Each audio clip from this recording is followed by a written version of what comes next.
Bienvenue à tous dans les couloirs du temps.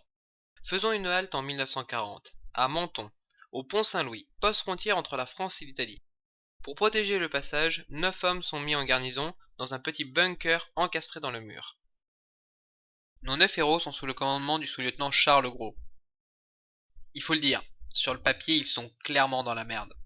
Surtout si on regarde la déclaration du général Besson lors d'une inspection des lieux en 1938. Il déclare qu'en cas de conflit, le blocos ne tiendra pas 5 minutes. Bon, une fois passé tout le respect que nous devons au général, on peut aisément dire, quand on sait ce qu'il s'est passé, qu'il aurait mieux fait de plus étudier le terrain que de passer tout son temps à la cantine de la caserne.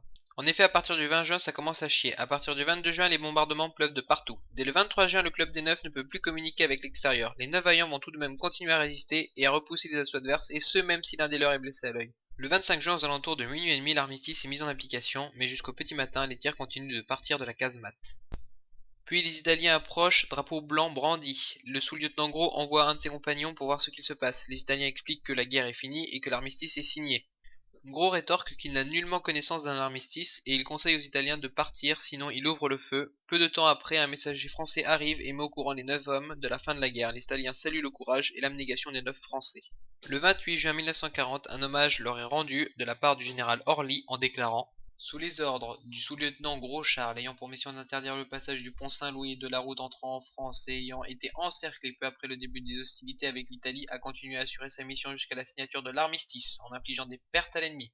Soumise à un violent bombardement d'artillerie puissante, n'a pas failli, bien que pouvant se croire entièrement sacrifiée. Après l'armistice, a continué encore à imposer le respect de sa mission à l'ennemi, qui ne pouvait ni ouvrir la barrière coupant la route, ni relever le champ de mine anti-char, si bien que l'adversaire a admis sa relève par une troupe en armes de même effectif. Cette anecdote historique est maintenant terminée. Vous pouvez trouver plus d'informations sur le sujet dans ce petit fascicule d'une trentaine de pages, dont je vous laisse le lien dans la description. N'hésitez pas à laisser un commentaire à la vidéo. Toute critique réfléchie sera constructive. Je vous laisse, vous pouvez désormais regagner le présent.